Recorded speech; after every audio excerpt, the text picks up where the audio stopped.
No tere kõigile, Hõbekunn siin. Täna siis 13. mai 2026 aasta ja esmalt vaatame üle väärismetallide hinnad. Hõbe ühe untsi kohta hetkeseisuga 74 eurot ja kuld ühe untsi kohta täpselt 4000. Ja nagu ikka, enam-vähem lõunane aeg, kell saab 1. Ja täna siis räägime sellisest asjast nagu kulla ja hõbeda skaala. Et teha võib-olla nendele puust punaseks selgeks, kuna osta siis kas hõbedat või kulda.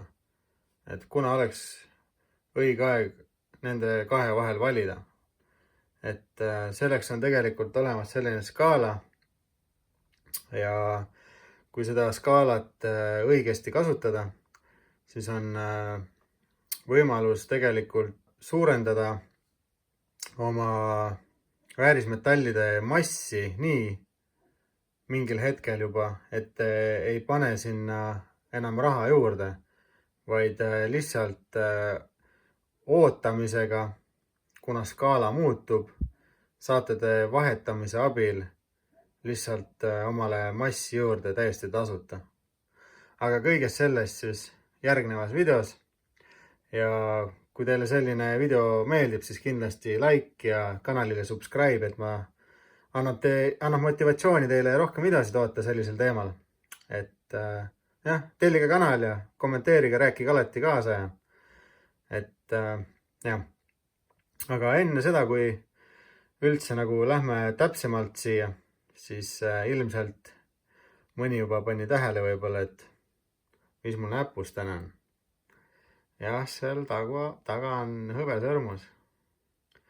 Aga mis siin ees on? Ei, see ei ole kuld. Nagu ma alati olen teile öelnud, kõik mis särab ei ole kuld. Ehk siis see on siin täiesti mõttetu Hiina 3-eurone junn. Et ärge saage valesti aru, sõbrad, aga siin on kõik esemed kullast. Miinimumproov 585, ehteproov.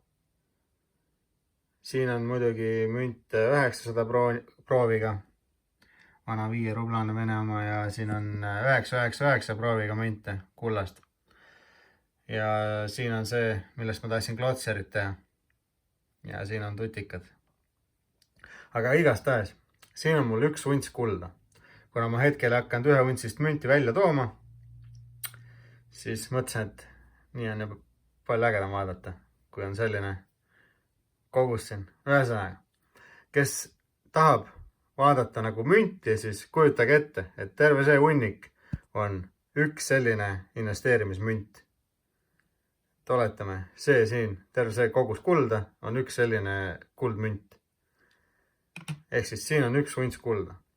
Hetkeseisuga on mul siin hunnikus 55 untsi hõbedat. Siin on 5 untsi kaupa, siin on 20 1 untsist münti ja siin on 10 1 untsist. Niisiis, hakkame kuskilt pihta ja tegelikult, et sellest skaalast üldse aru saada, siis ma peangi teile nagu siin puust ja punaseks hakkama selgeks tegema. Ühesõnaga, kõigepealt ma kirjutan teile valmis siia paberi peale kulla 1 untsi hinna hetkeseisuga ja hõbeda untsi seisu. Ja siis vaatame edasi. Nii, panin kirja siis. Üleval kuupäev ka, et tulevikus hea vaadata oleks. Aga ühesõnaga, kuld siis oli 4000 euri 1 untsi kohta.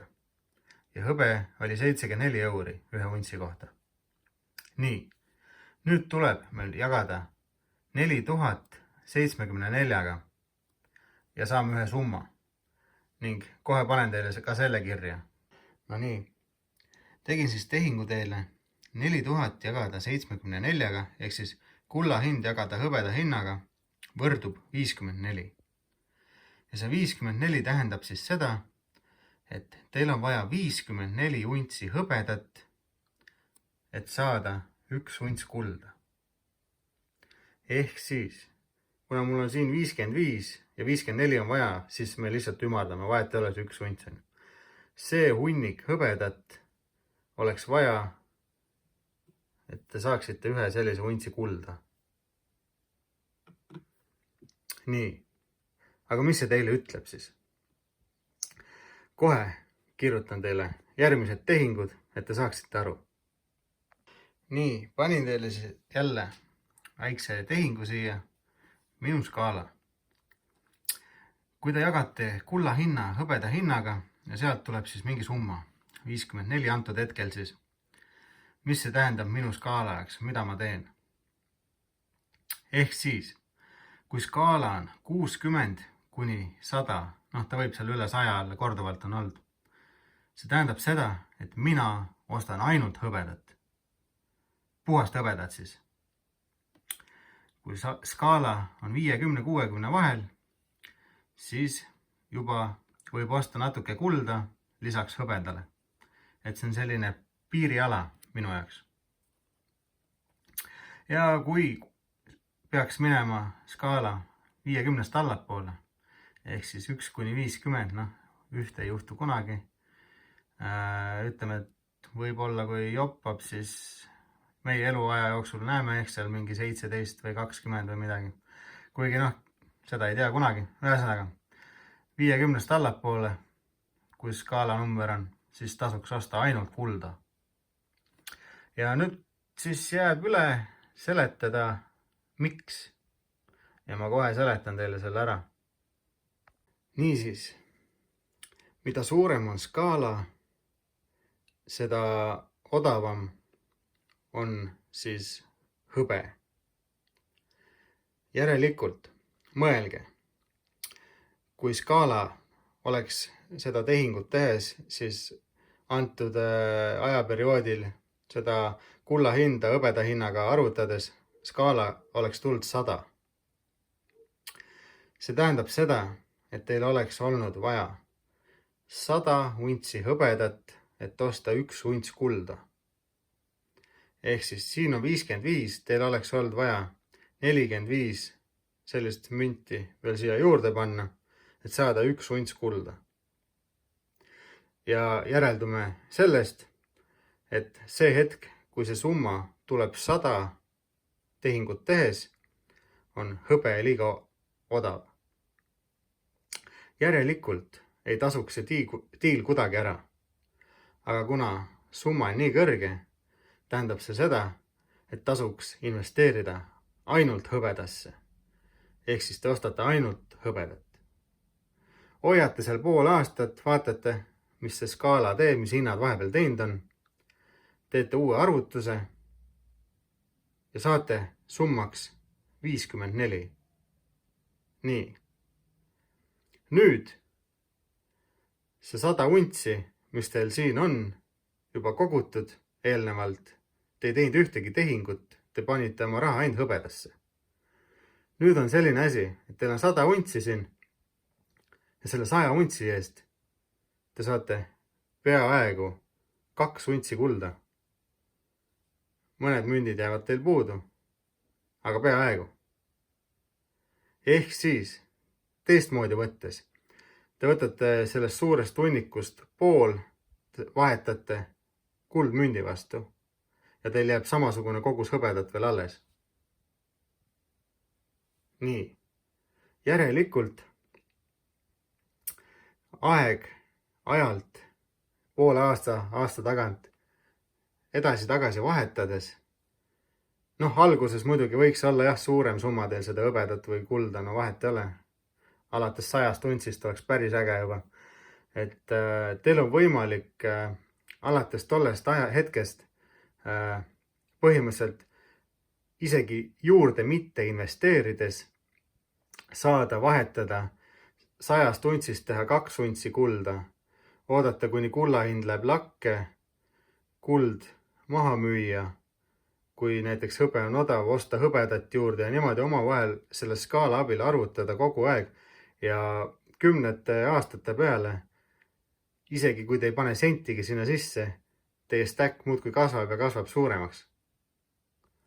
Et see on selline äge skaala. Nii, kuna nüüd tasuks hakata hõbedat vahetama kulla vastu. Noh, see on igaühe enda teha tegelikult. Kes tahab anda 100 untsi hõbedat 1 untsi kulla vastu. Kes tahab anda 50 untsi hõbedat 1 untsi kulla vastu. Või võib-olla, kes on juba 20 aastat ootanud ja ehk kannatab 10 veel oodata. Äkki saab seal 2-30 untsi hõbedaga 1 untsi kulda. Seda näitab meile ainult tulevik. Küll aga mina olen pikalt jälginud skaalas ja vaatanud ja üldiselt juba kui skaala on seal alla 50, siis väga paljud asuvad tehinguid tegema. Kuna see ei ole väga tihti siiamaani olnud, kui see skaala läheks alla 50. Ja kui see on alla 50, siis juba väga paljud hakkavad tegema tehinguid. Näiteks 48 untsi hõbedat vahetavad 1 untsi kulla vastu. Põhjuseid on palju, miks nad teevad. Üks on see edasi-tagasi vahetamine, millega te aastate peale saate omale lisatulu teenida. Kuid teine asi on ka see, et hõbe võtab palju rohkem ruumi. Kui teil nüüd siin on 100 untsi samasugune hunnik veel kõrval, mõelge palju see juba ruumi võtab, võrreldes sellega, kui see oleks üks kuldmünt siin ainult. Et ka see on üks põhjustest, mahutavus. Niisiis, mida mina teen? Kindlasti tahate seda teada. Mina olen endale pannud eesmärgi, et alates sellest, kui skaala kuld jagatud hõbedaga skaalaks tuleb 40, siis teen mina oma esimese vahetuse. Ehk siis 40 untsi hõbedat vahetan mina 1 untsi kulla vastu. Aga tegelikult siin tuleb ka nüüd arvestada ühte järgmist asja. Et see skaala siin ei ole päris siis poe hind. See skaala siin on võrdne näiteks aktsiaturu hinnaga, pabermarket, mis toimub internetis näiteks. Nüüd te peate arvestama. Poed panevad ju hinda juurde kindlasti. Kui te tahate neile müüa, nad ei maksa teile seda hinda, millega te ostsite. Muidugi, kui pole väga suur tõus olnud väärismetallidel. Aga siiski, ostu- ja müügihind on alati erinev, sest nemad peavad kasumit teenima. Nii siis, kui see skaala peaks olema isegi 40, siis te peate arvestama seal vähemalt 2-3 mündikesega, mis te peate peale maksma, et ikkagi see tehing ära teha. Kui teie skaala näitab 40, peate arvestama, et vähemalt võimalik, et 43 untsi peate ikkagi andma, et saada see 1 unts kulda. Küll aga, kui te suudate müüa sama hinnaga, millega müüvad edasimüüjad, kellelt te näiteks ostsite selle hõbeda, ja te saate sama hinnaga müüa maha kuskil oma hõbeda koguse, siis pole probleemi. Siis te lihtsalt lähete selle raha eest ja ostate omale 1 untsi kulda. Siis ei ole, et edasimüüja võtaks teie hõbeda pealt siis selle mõne euro suuruse kasumi vahelt, kui te suudate ise kuskil maha müüa. Ühesõnaga, niimoodi see on. Ja nüüd mõelge, kuna mina arvan tulevikus väärismetallid nagunii, nad alati tõusevad, on langusi ka, aga kui vaadata 100 aasta skaalat, siis ikkagi nad alati tõusevad ainult.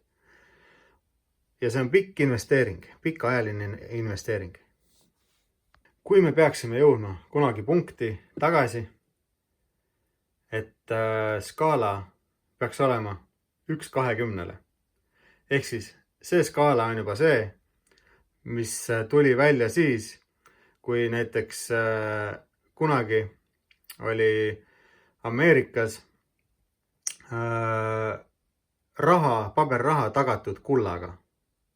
Ja olid ka hõbedaga tegelikult. Paberraha oli tagatud väärismetallidega. Ja tollel ajal tegelikult oli 1-17, ütleme 1-20 oli see skaala. 20 untsi hõbeda eest sa said 1 untsi kulda.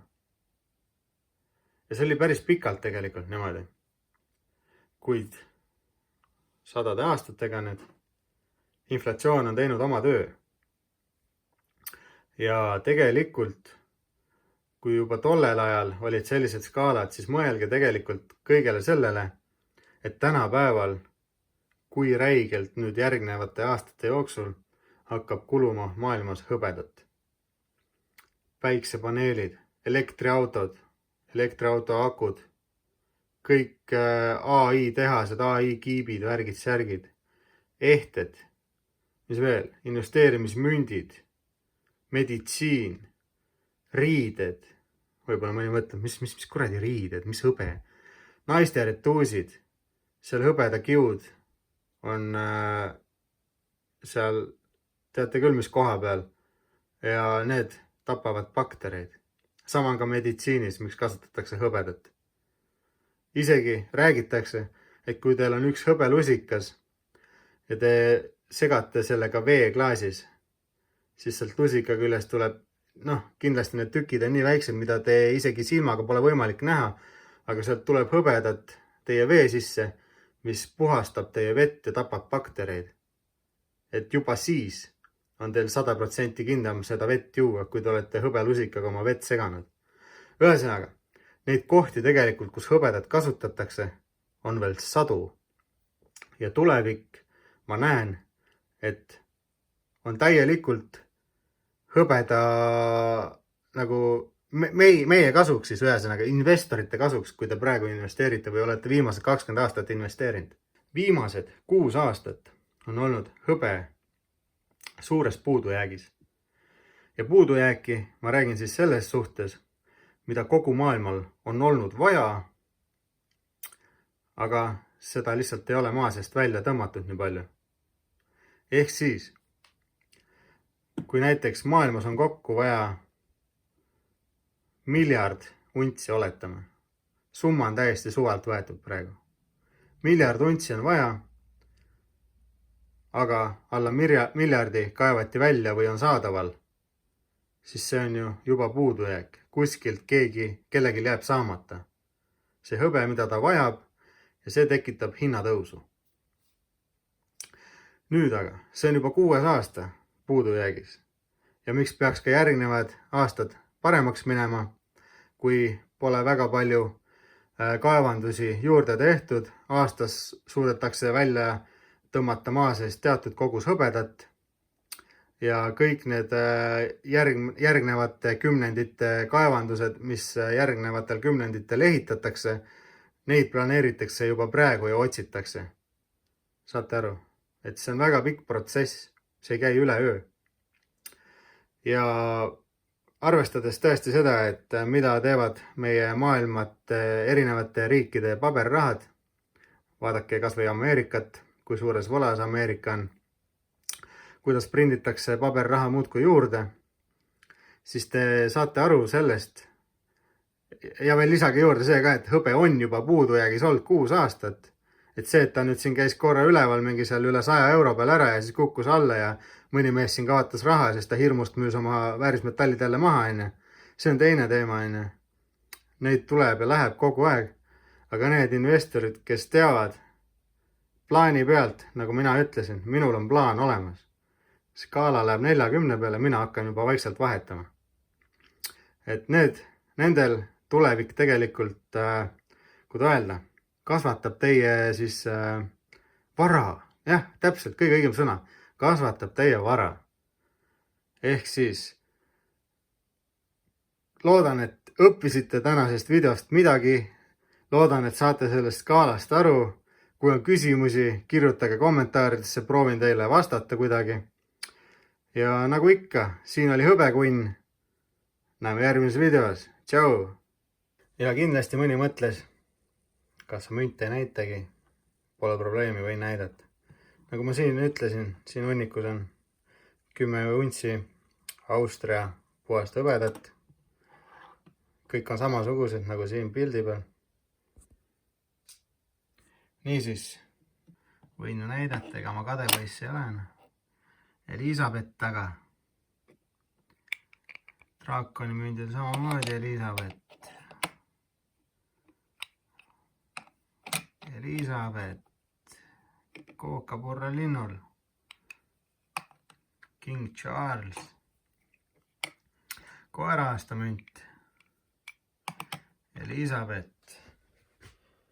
Nii, tõstame eemale. Koalakaru, Elizabeth, vaal,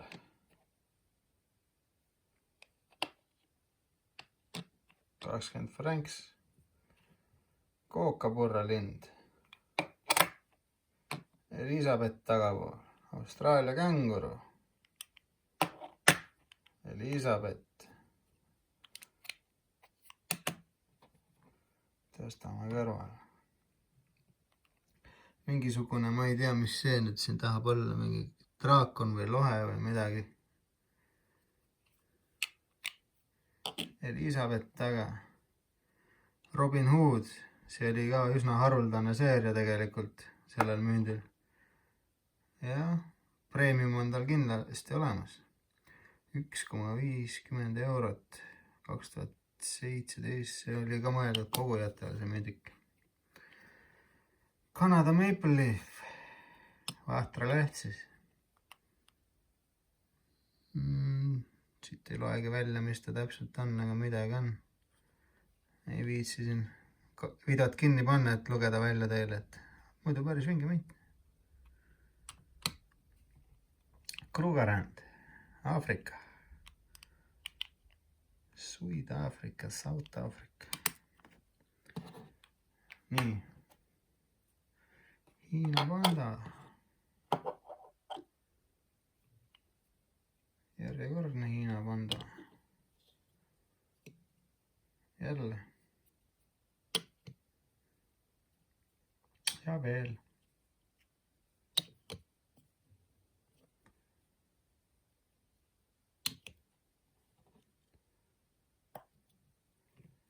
America Silver Eagle, Walking Liberty. Ameerika neid hõbekotkaid tehti tegelikult 2 erinevat varianti. Et siin on tagumisel poolel selline kotkas. Aga varsti peaksite nägema teissugust ka, kui mul veel on alles.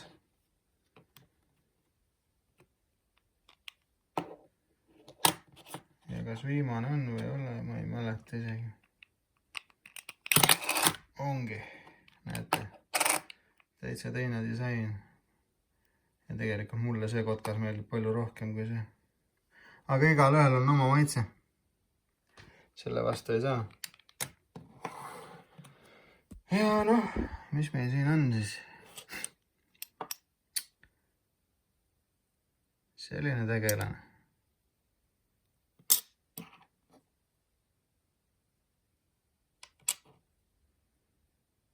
5 eurot, kuldmünt.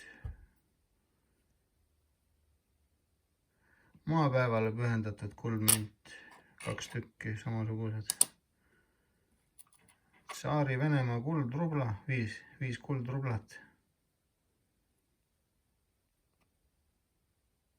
Ei näe. Suurbritannia siis. Mündike, 1 kaldkriips 10. Et 10 sellist teeb kokku 1 untsi kulda. Ja siis siin muu pudi-padi. Ühesõnaga, loodan, et meeldis ja näeme järgmises, sõbrad.